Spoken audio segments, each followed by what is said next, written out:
Hello everyone and welcome to another episode of Cast 514, episode 2. My name is Laisla Perge, also known as Broadcast Tom, and together with me is my co-host and friend Ben Gruber, also known as Guderis. What's up? Not much, just chilling, waiting for FanFest to roll around, get my hands on Dust 514.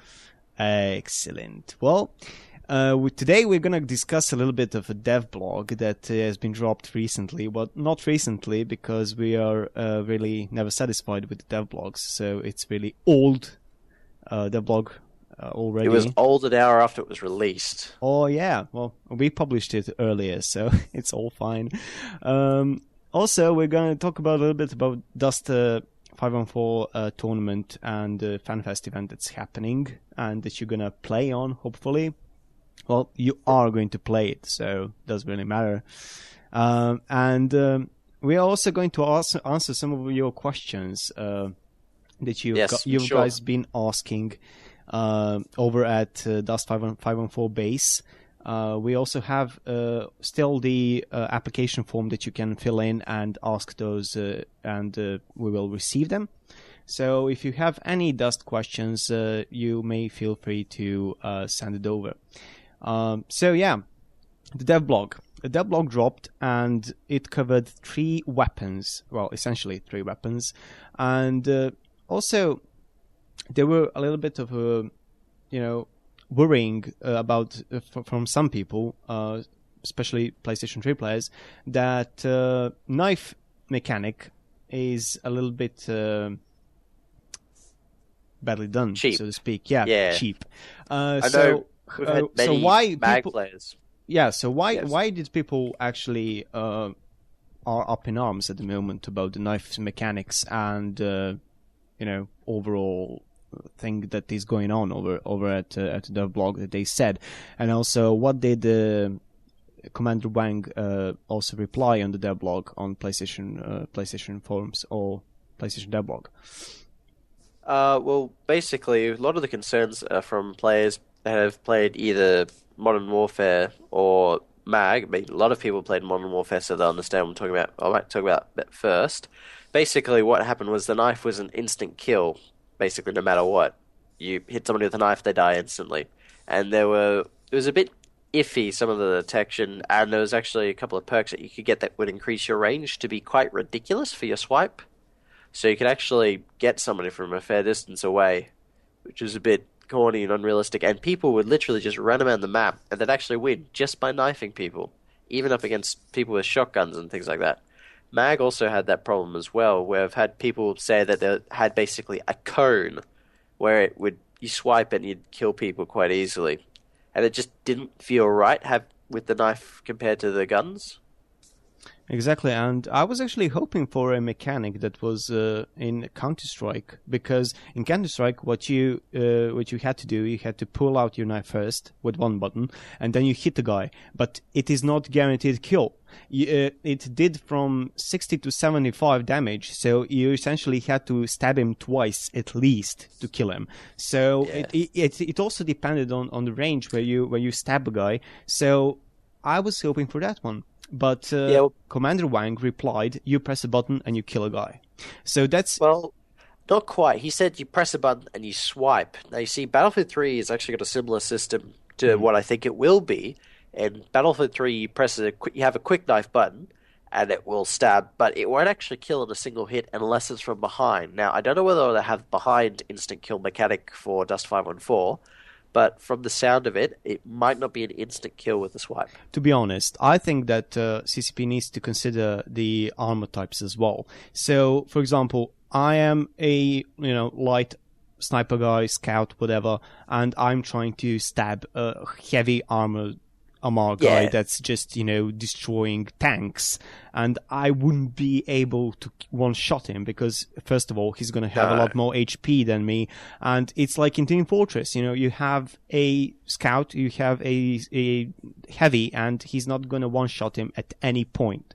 So well, actually, on using that example is actually an interesting thing. The spy, who actually does have a one-hit melee kill from behind, will actually one-hit everybody. So we might still get some of that, similar to Team Fortress 2, Exactly. But honestly... But from the front, it takes more hits to kill a heavy than it would a scout. Yeah, but honestly, if they're going to implement one-shot kill with a knife, there should be some sort of skill set or specialization for melee combat, and you could, just say, well, I'm going to be crazy ninja, and I'm just going to specialize for knifing. Interestingly enough, they actually said there is going to be skills for using your knife, so you can actually train skills that will improve your knife handling, however that may be. I don't think we'll be able to throw on knives somehow. That's just a wild stab in the dark. Yeah, I just don't think it would go that direction, considering we already have all sorts of weird and wonderful guns. Another thing to note as well is that the knives actually have a limited charge. They actually have a battery in them. Yeah, a fuel cell to be precise. Yeah, on the devlog you can read that every weapon has ammo slot. So you pretty much need to equip your knife with a cell or any sort of ammo that says, and you pretty much are going to have a limited amount of charges to use it. So, to my eyes, knife is still a knife. It's a reward if you come so close to your enemy from behind, preferably. You are pretty much going to kill that person. 80% chance to kill that person. Of course, if we are not observing that drastic comparison with heavy and scout. But they need to be careful to not make the knife able to be used from a long range. Yeah. And they need to make it that it's not an instant kill from the front. Maybe, I don't know, maybe for recons, if you've got some high skills, but definitely not for standards and heavies from the front, an instant kill. Maybe 2 for the standards, 3 or 4, depending on your... I mean, it also depends on your fitting, because if you fit it out, say you've got a massive buffer, or I don't know what type of damage the knife would actually inflict. If it inflicts, I don't know, thermal damage, and you got a whole heap of thermal hardeners on it, should do hardly anything to you. Yeah, pretty much. So you have various things that may be included into doing that part of damage. Yeah. And so, for example, if a guy has a heavy armor that's specialized in resisting EM damage, electromagnetic damage, it's really, really going to be hard if you have EM knife to kill that guy. You could stab him even 5 times and you're just not gonna kill him. So you would just pull out your gun and shoot him in the face at that point. Mm-hmm. So yeah, I don't know if shooting him in the face would work either if he's heavily tanked. Yeah. But that's the whole point of being heavily tanked. But yeah, Dust is really one of those unique games that you can really compare knife to any other game, if done right, obviously. But knowing CCP, they are going to make differences between almost every single player and how knife is actually going to work on them. So. I mean, they've got some... I mean, as much as many people say it, they're actually back on the right track, at least now, but they've got a lot of experience trying to balance things between Eve. Even if they've not been successful, they've got the experience just trying to balance so many different variables against each other, because you look at the range of fittings that you're able to use in Eve, and it's just ridiculous. There's sites dedicated to just showing different fits for all the different ships you've got in Eves. Exactly. And also, you have those weapons that are... You have so many weapons in Eve. It's crazy, It's retarded almost. And, the balancing of those weapons is pain in the ass, obviously. And when you discuss balancing weapons in MMO, that's not just gonna go your way always. And developers always have something in mind. They even CCP Soundwave at some point said, balancing the game to the perfect level is impossible, and we're not just gonna even bother with that, because it's not gonna be flavor of the month type. Where balancing is, you are highlighting some of the weapons at some point, at some patch or something. But honestly, balancing the game completely to the perfect level is just impossible if you're doing an MMO. So, Yeah, it is really quite hard because, like we said, so many different things are taken into account. That goes doubly so for a game like Eve. Yeah, and also we do have example of those weapons next to the overall balance and style. The all the weapons have their own architecture, style, feel to them. So when you look at that shotgun that's showed in the devlog, you already can see that Galente has those elegant weapons. They have all those fancy type things that look pretty when you look at them. And also, they're not really that effective in terms of, the actual. Well, doesn't really. It really depends on the class of the weapon, but yeah. I think that's more down to the fact that it's a blaster shotgun and it's not got a very long range. Yeah, pretty much. But they are representing it's very, very interesting representation with those weapons, because they're really, really, really showing how those races are so unique to their style of combat. So it's an interesting design that they went for with the shotgun, because if you've seen the image, you know what I'm talking about. But if not, I'll try and describe it for you. Basically, it's the size of the main bit is the size of a pistol, more or less. Yeah. But it's got a massive brace to strap to your arm, so it's just almost like a little shotgun gauntlet. Yeah. To be quite honest, it reminds me of Quake 3 Gauntlet. It does? That's it. Yeah. There you go. So you really need... Of course, it's green. Yeah, it's green. Everything in... Like all Galente themes. Yep. Everything Galente is green. So if you see a green guy, it's a Galente. Also, we have Minmatar autocannon. Oh, the autocannon. This is your multi-barrel death-dealing machine. Actually, it's interesting because there's a little bit of a spiel to this, because apparently this was the first anti-infantry weapon designed for the heavy class they added, because before this they just had the forge gun, which you would have seen previously, and another devlog before this. Basically, it's like somebody's just picked up an autocannon out of the trigger to it so a guy can hold it, and basically allows them to walk around and just blow everything up that's a light vehicle or infantry. Yeah. Also, you would imagine that weapon is not going to work effectively against tanks or any heavier vehicles. Heavy vehicles, no. Because that's the way it's designed. It's basically just that just blows everything else up. Actually, interesting thing, if anybody's played Team Fortress 2 previously, you'll know how the heavy works. It looks like this is going to work very similar. However, as you know, what happens is you have to spin up the barrel before you can start firing with the heavy in Team Fortress 2. This one works a bit differently. It starts firing immediately. However, you are very inaccurate until it finish spinning up. So it quickly spins up to be accurate, and then you actually got a really, really accurate stream of fire, it says. Which is so that's an interesting design choice, I reckon. It is very, very different from heavy in Team Fortress. Yeah, I'm just wondering if you can actually pre-spin up the barrel like you can in Team Fortress 2 as well. I mean, of course, with the penalties, which is your camera shake and possibly a movement penalty and other things like that. Perhaps, yeah. But yeah, the sole fact that you can increase your accuracy by shooting stuff, it's amazing. Actually, they had that in Battlefield 2 and 4.2, if I'm not mistaken. Yeah, they did. Battlefield 2 and 4.2, which is another game that I think they should probably take some more inspiration from. Yeah. They actually had that as well with the support class. Yeah, well, also in Counter-Strike, you have, for example, AK-47. You start shooting, and it's going to go crazy. It's going to go up, and at some point, it's going to remain at that level. And if you're a professional player, you knew exact level where AK-47 is going to stop. And then you aim for that level, and you don't aim where your cursor obviously is.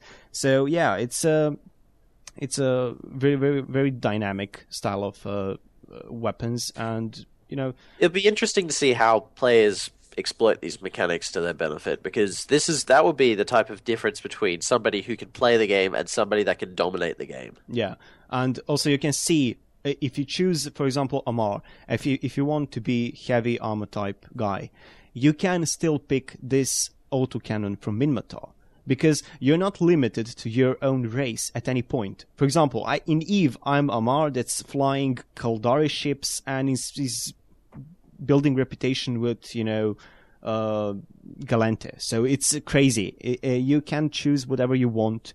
You're not going to be limited to any point to use only your own racial weapons or any armor types, vehicles, whatever. But obviously, it may be hard to get your hands on some of those things if you're in your own space, as in EVE. Yeah. Actually, you know, I'm interested to see. I'd like to actually see what the Amar heavy weapon they give him is, because that's going to be some kind of beam spam or like super heavy laser. I don't know. Yeah, Maybe they'll have both. you saw in the episode 1, they mentioned BFG, which is in the concept art for the Amar heavy armor, and BFG is pretty much looking at like a huge EM cannon. So Type thing. Yeah. Yes. It should be interesting to see what flashlights they decide to roll out.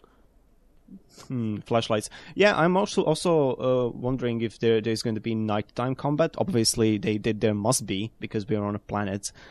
So yeah, but maybe some of those planets are not going to have night combat. Well, that's also another question. That's an interesting strategic thing you could actually exploit, because if you're attacking, you get to choose when to attack, and if there's actually a day-night cycle on each planet individually, planning your attacks so that they occur at the particular time of day you want, which might be at dawn or dusk or pitch black night or in the middle of the day for whatever reason, that's going to be another layer to the strategy. Exactly, and you would have to know when a night is going to occur at that specific planet. Yes, especially if you're hopping from planet to planet to planet, trying to take lots of different planets, or at least win lots of different battles across lots of different systems in a short period of time. Yeah, and also we're going to discuss in a little bit about hopping from planet to planet. But, well, moving on, we're just going to go and talk a little bit about FanFest tournament. Yes, this should be lots of fun. For those of you that are lucky enough to be going to FanFest in Iceland this year, there's, as you would have previously seen, there's going to be a Dust 5-on-4 tournament. Basically, they're going to set up 48 PS3s in a room and get people to duke it out with each other, and whoever comes out winning, gritting, is going to be walking home with the PS3 and a whole heap of other goodies. Yeah, we are thinking. Commander Rank said that this is going to be a whole entertainment system for first prize. So it's going to be pretty much a PS3 and your huge TV and stuff like that. Surround system, whatever. Also, there'll be for second and third prize, and I'm not really sure how many other PS3s people are going to be able to get. But overall, the tournament should be great. Also, you're going to attend it, but you need to sign up on the FanFest itself. So you cannot sign up before. You are not going to play against anyone online or any devs. You're going to play against other players. So that's important, because everybody that's going to play is not going to have any clue what they're doing. If I can actually get somebody who's listening that is going to FanFest to volunteer to distract the other players, that would be great. Just send me a message at some point, because I'd like some extra help. It'd be nice. Yeah. Also, I'm really hoping that they're going to set up keyboards and mouse as well. Ooh, that's a good point, actually. Will they do that? Maybe I'll have to take my own with me. I don't know. Maybe they really kick me out if I try to do that. We'll have to ask. Yeah, but I really doubt it. Well, you have to use DualShock 3 now. I'm sorry. Well, I'm pretty sure that most of the EVE players are not going to be satisfied with that. Oh, they'll get over it. If they don't want to get over it, they can give me all their stuff. Yeah. So, yeah, it's going to be really fun, a 24 versus 24 match. I'm not really sure how much of the game mechanics we're going to see outside of the match. So, probably won't be very many meta match things. Although, I might just add, before I forget, if I do win the PS3, because the two of us already have PS3s, yep, I might just give it away to one lucky listener. Yeah, so you might expect If I win... Yeah. One of you guys might get it. At some point, you might as well just win PS3 by listening to Cost. But you have to listen it. We are going to make it so you have to listen to the entire thing. I'm sorry. It's not going to be text and retweet or anything like that. So stay tuned for that. We're going to make you work for it. Exactly. We're not going to just give free stuff over here. I'm sorry. So, yeah. Tournament. Commander Wang actually said, 48 PS3s. So 24-24 match. I'm really satisfied with that number. Go ahead. One thing I do see, though, is because of the haphazard nature, and because I highly doubt there'll be many, besides maybe some of the biggest alliances, many groups of people going with a group of at least 24 people, I highly doubt that it'll be very team-based. It might be a lot more individual than it would be in a normal game of Dust. Yeah. I don't know what they're going to do about that, since it's going to be basically all just pick-up games. You're just going to be thrown in with a random bunch of strangers on your team. Exactly. It's going to be a team deathmatch pretty much, and it's going to be a clusterfuck of fun. Yeah, and I hopefully they're going to show MCC and other things that Hey, I hope I get to sit in that thing. Yeah, hopefully. If I get to pick, I will sit in that MCC. I'm pretty sure that most of the attendees are going to pick MCC because they like to pilot the damn spaceship and not shoot people. No, everybody wants to shoot guns, remember? Well, yeah, but... nobody wants to be the FC. I'm not really sure about EVE players, especially those that are coming to FanFest. I'm pretty sure everybody, if they had a choice between sitting in a war barge and sitting in an MCC and not actually shooting anybody directly, or going on the ground and shooting other people in the face with tanks, I think the majority will probably pick tanks. Yeah. Who wouldn't pick tank, really? Anybody that's going to be picking an MTAC. True. Well, yeah. For those of you who don't know what an MTAC is, it's basically a walker. It's really cool. It's a mech thingy. Basically it's a thing that was introduced in some other shooters, and we are really hoping to see those in Dust at some shape or form. They've actually got history. If you've read Templar 1, you know, of course, they feature in there. They're featured in other things previously. Like, if you've read Imperium Age, they're in there as well. And basically, for those of you who also don't know what MTAC actually stands for, it's Mechanized Torso Articulated Chassis. Yeah. Chassis. Yep. So yeah, we're really hoping to see some of the exciting things on tournament, especially game mechanics, features that we didn't see before, and we're going to see a lot of those things, and hopefully there is going to be a stream of that tournament. Yes, we will definitely be asking CCP if there's going to be a stream there for you guys to watch it live. If not, maybe I'll have to sneak a camera in. Depending whether I'm allowed. Yeah, pretty much. If they say there is no filming, there is no filming. So yeah, but I already asked on Twitter, CCP Manifest and Commander Wang, if there is going to be a stream. So last year for FanFest we had full feature stream. You could watch the entire thing from your home for free. Not the entire thing, just the big events, because had at some points, they had 5 different events going at once, so they couldn't really stream all of them at once. Yeah, exactly. But hopefully, as they're streaming, Alliance tournament, hopefully they're just gonna stream the Dust tournament as well, because it's a big thing. People want to see the game. People want to see the gameplay. They don't really want to see any more of the concept art or stuff like that. So yeah, I'm looking forward to them actually releasing the schedule, so we actually know what's happening and when. Yeah, precisely. Because I have a feeling there's going to be a couple of people who are going to be going to bed very early and then waking up at about 2 a.m. just to watch the stream. Yeah, and also for people that are attending FanFest, it's a really messed up time zone, and the day and night cycle at Iceland is crazy.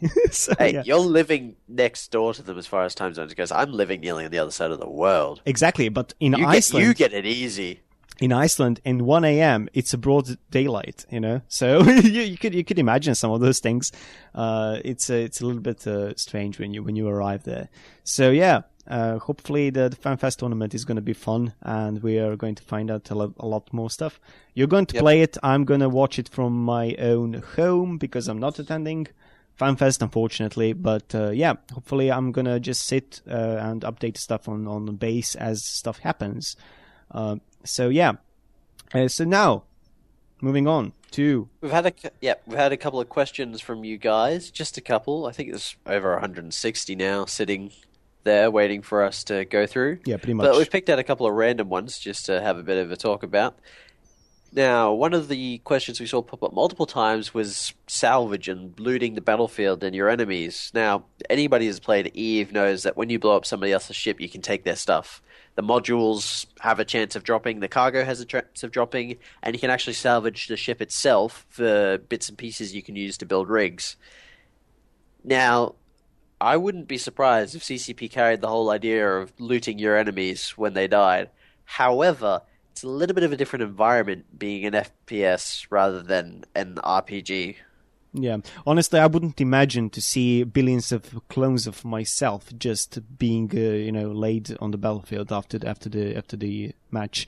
So yeah, I'm not really sure how the looting of specific players is gonna be, but yeah, we're talking about Battlefield itself. So vehicles, all that stuff, MCC destroyed, basically everything. One of the earlier chronicles, actually, what happens is it's the end of the battle. And there's salvage drones everywhere just cutting everything up, and to be honest, I think that's how they're going to do it. Basically, whoever wins the match gets the option to, if they bring salvage drones in the MCC or with the war barge or whatever, gets the option to actually salvage the battlefield, and they either get materials, I don't think they'll get ISK, it'll probably just be materials they get. Yeah, most probably. You never get ISK by salvaging anything, as far as I know, in EVE. So you don't. Yeah, so you're usually looting wrecks, and you're just finding something that's useful to you. And I mean, you could sell those materials later for ISK, but you don't get ISK directly. Yeah, so it's going to be really a fun mechanic, and most of the people didn't even know what if the salvage is going to even exist in Dust. But yeah, there is the game after the match. Remember, it's not all scoreboards. So yeah, so that question was asked by Major Max or Max. Major Matt XX1, who has got a lot of questions actually on the list at the moment. Exactly, and he's also a friend. A couple others. Yeah, he's also a friend on Dust channel over at EVE Online. In EVE Online. So yes, you guys should all come. Anybody that does play EVE but hasn't come visited the channel should come and say hi, because usually you'll find either Vlad or myself idling in there or chatting about something else. Most probably. Also, another question was asked by multiple people, and one of that question is about structures. So, missile batteries, radars, gun, portable guns, on the fly, artillery, stuff like that. And of course, the biggie, the CRUs, which is the clone reanimation units, basically your spawn points. Yeah. So we've already seen CRU. We've seen it in the old 2009 demo at FanFest. So we are pretty sure that thing is going to exist. Obviously, it's not going to be exact same as the one from 2009. Yeah. And considering that they basically talk about CRUs in Templar 1 as well. Yeah, exactly. And they talk about CRUs even in some of the dev blogs. I mean, admittedly, it's in the context of being inside a dropship, but still, they'd be crazy not to. Yeah. Also, we've seen deployable guns. We've seen it in EVE Future Vision. If you've never seen that trailer, you should just type in YouTube EVE Future Vision or just Future Vision, and you're just gonna see that trailer where you can see clearly that there are some of the deployable turrets shooting at mercenaries, and those things are most probably going to be deployed by MCC commander. That's gonna help you achieve victory. Yeah, that's a big question for those. Are they going to be automated, or will they have to be manually manned, or possibly even remotely controlled from the MCC itself, or maybe both? Or maybe all of them, like it would work. I mean, if you look at, for anybody that's played EVE will know what I'm talking about. Basically, with some of the player-owned outposts, they have guns around them. What happens is, even in the absence of a player, the guns will shoot at enemy targets that come within range. However, they're not as efficient as when a player is controlling them and manually designating targets, because they'll switch locks and shoot just a random ship in space. But if a player is controlling him, they'll actually focus their fire on particular targets, as told by the player. Yeah. So it might be a combination of the two. Yeah. Or perhaps we're going to see a space artillery. So space artillery is a very, very big thing. And hopefully we are going to see a lot more weapons except the actual, what was the name of the... The Skyfire? The Skyfire battery, yes. Yes, the Skyfire battery. The Skyfire battery was basically, if you watch the Dust 5 and 4 trailer from E3 2011, that was the big gun that they fired at the end. That was the Skyfire battery. But that's the entire damn structure. So that's not deployable. That's your... No, that's not deployed during a battle. That nuked a dreadnought in a single hit. So that's some serious firepower there. However, if you looked earlier in the trailer, there were several what were called railgun emplacements, which I think from memory had 1,000mm railguns. Yeah, maybe it was 100. One of the two. I think 1,000. And I have a feeling that with those caliber sizes, those would be shooting at ships in orbit. I think it was probably 1,000. That'd make more sense. Yeah, hopefully. Also, we've seen a deployable. I'm hoping for automatic cannons on the actual E3 trailer for Dust, the same trailer where you see the Skyfire battery, where the things are just coming from space and just inserting themselves, embedding them into the ground deep, and just deploying. We've never seen those things before. What they do exactly. But obviously, there are going to be billions of things coming and being deployable on the battlefield. So, yeah, you shouldn't really expect only one or two types of guns and all those things that can be dynamically put on the battlefield as you progress. Yeah. Another thing, going back to the 2009 video that we talked about before as well. Another thing we saw in that was missile batteries and radar dishes, which were actually shooting at the enemy MCC. Yeah. Now, whether or not they're still around or they've changed into something slightly different, or, actually, having the missile batteries is one thing, but the radar installation itself, whether that actually is just part of the missile battery or whether it's actually something more and it actually detects enemies in radius, we don't know yet. It's a possible thing that you could deploy. That'd be very useful, I can tell you that now. Yeah. Especially for defending static positions. Yeah, pretty much. It also depends on the size of the battlefield itself, obviously. So yeah, and depends on its detection radius. Yeah, so it all should be revealed soon, I guess, or as soon as we get into beta. Hint, hint. Yes, hint, hint. CCP. So, yeah, we're really going to cover all those mechanics and all that stuff. We're really planning a lot of cool things for you guys. So we are going to cover all of that as soon as we get our hands on and as soon as Guris actually plays the game on FanFest. So yeah, also another question by the nickname Anon. No, that was just by an anonymous person. Oh, yeah, well, there was a question about multi-front combat. Basically, that's where you've got, on a particular planet, you might have multiple areas that you can attack. If you've got a big enough alliance or corporation, you could potentially attack multiple locations at once. And the question is basically, is that even possible?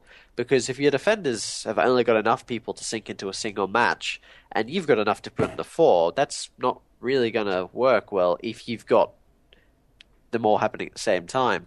You literally have nobody show up to the other matches.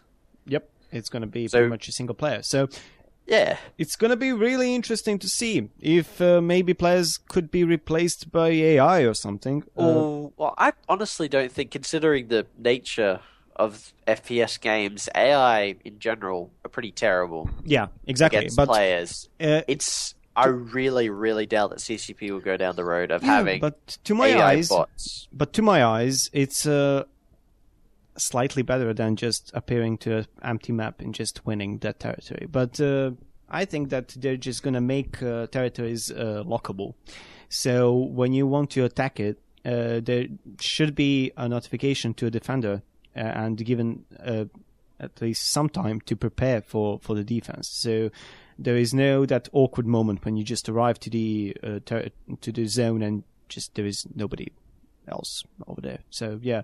I'm not really sure how that's going to work. Also, obviously, we are going to have multiple places having matches on the same planet, but we're talking about specific corporation against corporation, and specifically in the nullsec, for example. And in nullsec, I'm pretty sure that there is not going to be a random player just appearing. Well, if you've got a couple of spaces in your team, I don't see why you shouldn't be able to open up a contract or two to get a single player to fill out that last spot if you're one or two short. Yeah, perhaps. But I'm really interested to see how much of the random player could just, the guys that is not in any alliance or corporation could go, So there are going to be single player, players that are just going to they're just gonna freelance and then play their matches and stuff, but that doesn't really mean that they're going to be bad. That may just mean that they just don't want to experience that part of the game. But it's going to be interesting to see how one person could in some of the high end space and a little bit more important zones in Eve, in New Eden. So yeah, that's really, really, really a complex question, and I'm not really sure if we are able to discuss it at the moment, not knowing most of the game mechanics and all those things, how they're going to happen. Anything else to add? Well, actually, I might just touch on this a bit.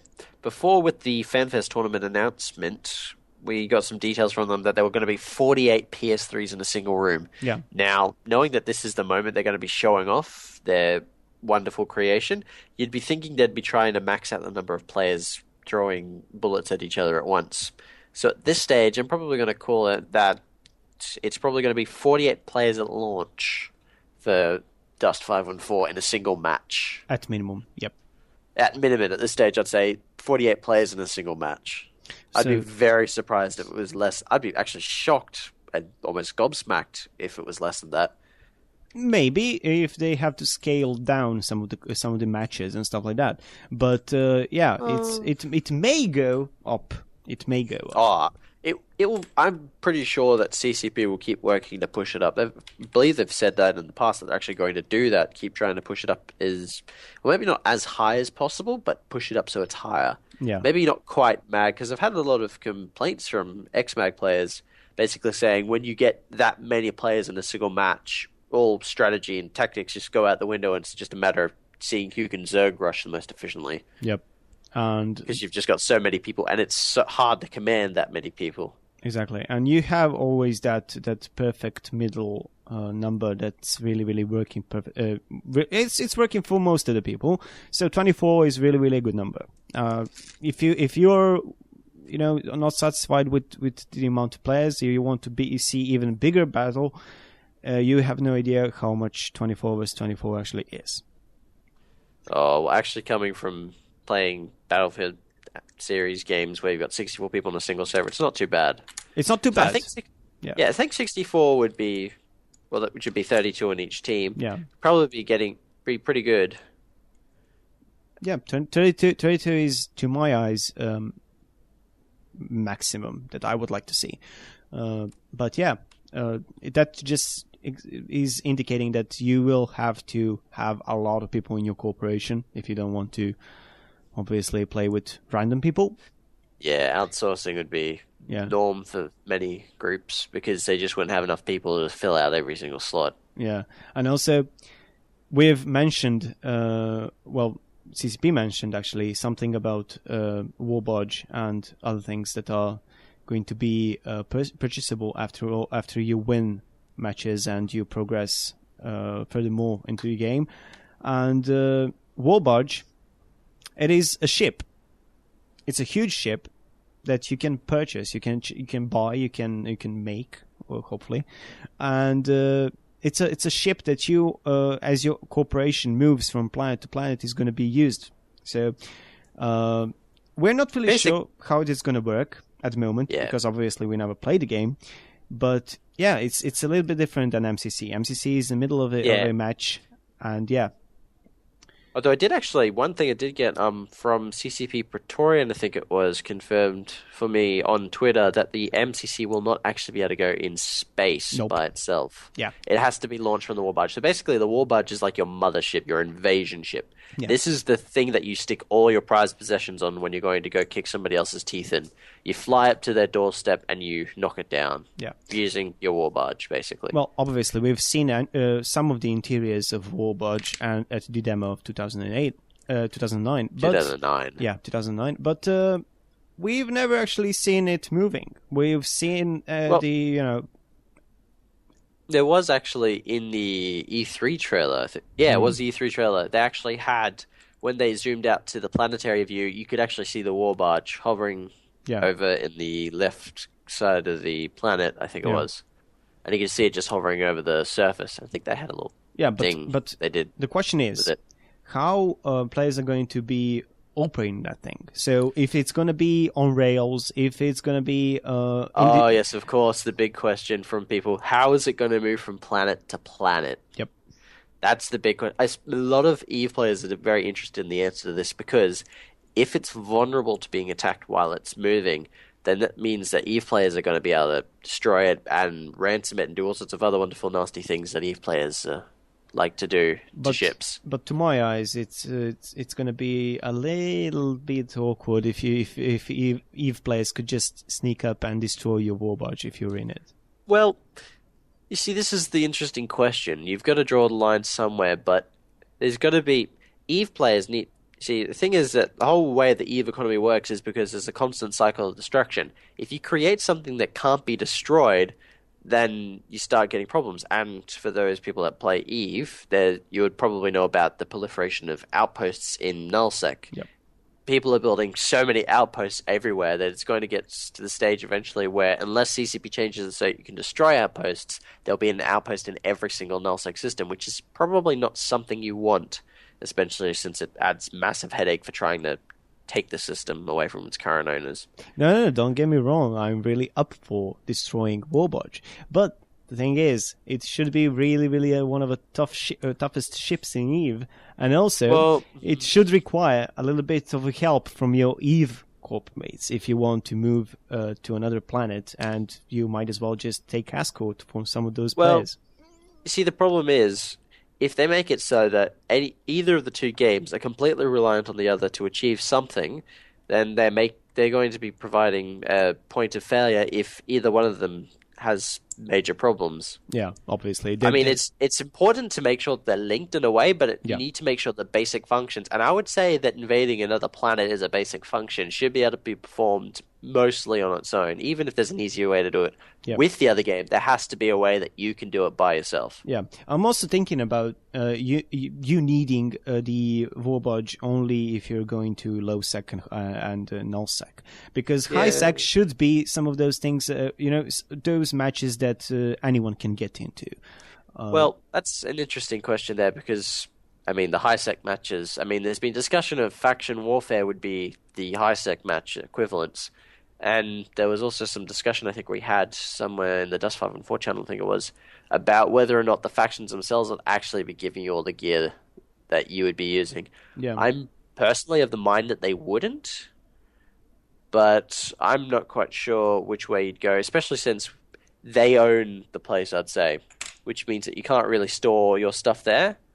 Yeah. And clone jumping in, you wouldn't actually have any gear with you, because when you clone jump, it's just your consciousness that's moving around. Yep. So it's going to be an interesting one. I'm also wondering if there's actually going to be a vessel smaller than a war barge that can actually move your stuff around. I think it's actually very important for CCP to do so, because otherwise you'll have. I mean, we talked about lone wolves just before a little bit. Otherwise, how's a lone wolf going to be able to get from planet to planet to planet if he's got no way of transporting his own gear? He'll be stuck wherever he is. Yeah, exactly. So, but also it's going to be awkward if there is going to be just the, point when you just go to a specific terminal and just say, "Wow, I want to play a game. I'm just queue up and I'm in the match." Yeah, that's what they're aiming for with faction warfare. But the whole idea is that you need to be able to, the things that you use, the guns, the armor, the bullets, possibly even the vehicles you use, all that's actually physical, tangible assets that exist in a particular location within New Eden. Yep. And you can't just magically grab them from somewhere else. They've actually got to be transported to where they're being used. Exactly. So in EVE Online, if you want to purchase a specific faction ammo or something like that, if you want to purchase a specific ship, you have to go to that station where that ship is. You are not going to get it in your mailbox. You're not going to get it into anywhere unless it's not just going to magically appear wherever you are. Exactly. So, and the same thing goes with actually listing that item. Where you list it is where it would be bought. Yep. So yeah, it's a very, very interesting question to be answered. The logistics is certainly going to be an interesting sticking point with the meta match component of Dust 514. Yeah. And it certainly has the potential to turn a lot of casual players off of Dust 514, although I can probably already guess that a lot of EVE players would say that's a very good thing. Everything that is a bad thing to console players is a good thing to EVE players, pretty much. Almost. So, I mean, you get people who come in from other games to EVE and they expect the game to hold their hand and the GMs to protect them from dirty, filthy scammers. And of course, they lose everything in the first day and they come whining to the forum saying, oh, they stole my stuff. And of course, everybody else's reply is, go back to WoW, or can I have the rest of your stuff? Yeah. Or just, deal with it. EVE is a cruel place, but if you manage to get on your feet and start fitting in, it's a wonderful place. Yep.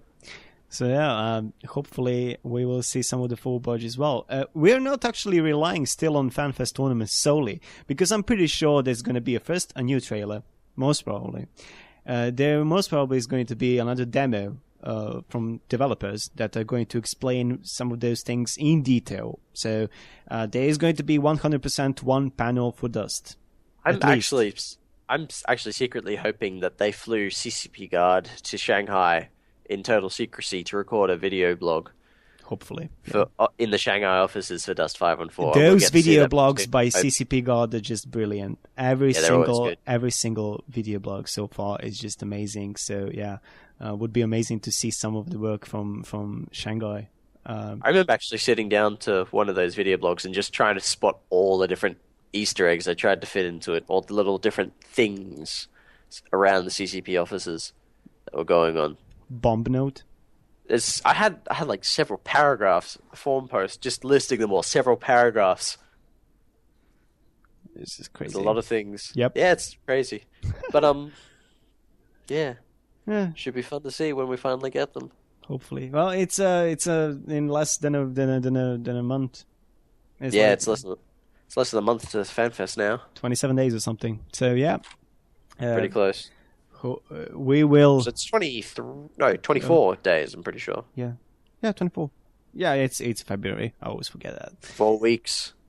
So yep, we are hopefully gonna have some meaty info in the upcoming casts, and also for those people that are wondering if the cast is going to be weekly or at which point we are going to record cast. It really varies from amount of information that we have. Yeah, we'll basically record a new episode when we have more details. Hopefully by the time we get into having lots of details discussed, having the beta out, we'll be actually able to get into a weekly schedule because we'll have enough content to talk about in every week. Yeah. But at the moment, it's probably going to be irregular, hopefully once every fortnight, maybe once a week if we're very lucky, but very irregular. Yeah, at the moment it's like on average 10 days. So we are going to increase amount. Even we are crazy. We can record every second day cast if we feel to. It doesn't really matter. But we really need more information. We need the game. We need experience. So after FanFest, hear our cries, CCP. Hear our cries. Exactly. And when we get our hands on the game, you are going to enjoy everything that we have for you, because we're here for you guys and not for ourselves. And pretty much. Hopefully, when we actually get our hands on the betas at home and CCP lift the NDAs to the point where we can do so, we will be actually doing as much as we can to upload and show you actual footage from the games themselves. Yeah. So you can actually see for yourself every single time I get stabbed in the back by some 12-year-old kid. Well, you're going to operate MCC, so it doesn't really matter. You're not going to be stabbed. Yeah, but what if they can infiltrate the MCC and come stab me in the back? I'm going to be pretty distracted. True. Suddenly we see MCC spinning around in space, doing barrel rolls. That'd be terrible. That would be terrible. We've lost the match because MCC commander just got killed and MCC went completely nuts. Destroyed itself. Might actually lose the match because the MCC commander is an EVE player and he decided he was getting a bit bored, so he tries his hand at ship spinning. Yep. Well, yeah, ship spinning in EVE is a big thing. When you dock into any specific station, you can spin your ship around, look at it from different angles, and that's very emotional part of the game. Attachment that many players had. At one stage, they actually took out the ability to ship spin, and there was such outcry from the player base that they had to put it back in. And as compensation for doing so, they finally gave us a ship spinning counter. So every time you actually spin your ship, it actually counts it.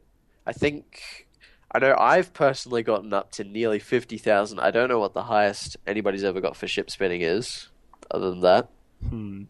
I'm not really she's spinning but that much. It's the favorite pastime of anybody that's being station camped. Yep. So yeah, that's it for so far from episode 2.